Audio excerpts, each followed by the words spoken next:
Технический парк Сибайского подземного рудника сегодня насчитывает 5 погрузчиков, предназначенных для горных работ на поверхности, 3 из которых представлены южнокорейской компанией Hyundai. Первый фронтальный погрузчик именитой марки поступил на службу предприятия в далеком 2006 году, последний в декабре 2017. Тот самый случай, комментирует руководство предприятия, когда качество, проверенное десяткам лет интенсивной эксплуатации, дополняет ряд технических преимуществ, выгодно отличающих модель от своих предшественников. Погрузчики Hyundai у нас работают с 2006 года, они отлично себя зарекомендовали. И цена-качество очень нас устраивает, эксплуатационные характеристики устраивают. Этот погрузчик пришел более модернизированный, уже на нем установлена система взвешивания.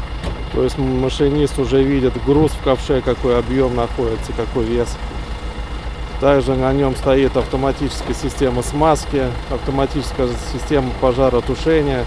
Ну, машина более новая, модернизированная уже. Соответственно, на ней характеристики подняты, более производительная, более удобная для машинистов будет эксплуатация.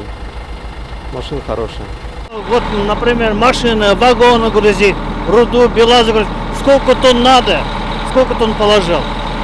30 надо, 30, 35, 35. Сколько тонн загрузил, сколько загрузил.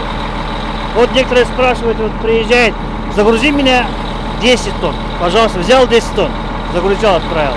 Айрат Кудашев – машинист погрузчика 6-го разряда с почти 20-летним стажем. За эти годы под управлением Айрата успели побывать многие карьерные погрузчики. Своеобразную приемку довелось пройти и каждый из 3 хундаев.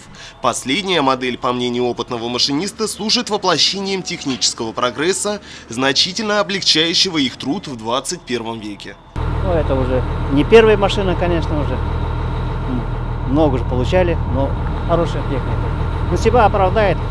Центральная смазка, все удобство, все хорошее. Насчет задней видеокамеры, он назад задаешь, телевизор смотришь, он сзади все у тебя показывает. Это ваши голову лишний раз не поворачиваешь. По телевизору смотришь, и зеркала даже не надо, можно сказать. Значит, камера, это хорошая штука сделана. Ваша хорошая машина. Ну, мне нравится, не знаю. Каждый машинист говорит, сел бы такой машиной и работать, удовольствие. Другое обновление в составе технопарка – топливозаправочная машина отечественного производства ГАЗ. Модель выбиралась по критериям оптимального объема топливного бака, соответствующего производственным требованиям. Машина поступила накануне и пока еще не успела пройти испытания в рабочих условиях. Автомобиль-то он новый, двигатель новый, там все это, система новая, тормозная система новая, все это, АБС, все это, антибуксировка, буксовка там. Климат-контроль нету, круиз-контроль, все, печка, стеклоподъемники, так нормально, хорошая машина.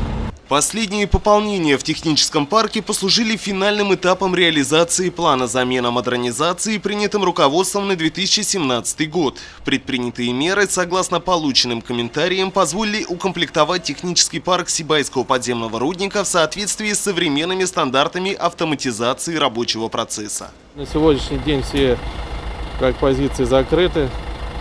У нас то, что мы сразу планируем объемы, под эти же объемы планируем приобретение техники. То есть это как бы планово все идет. Нехватки оборудования на данный момент у нас, конечно, нет. Ринат Музафаров, Радмир Исингулов, Любовь Карпова, телекомпания СТВ.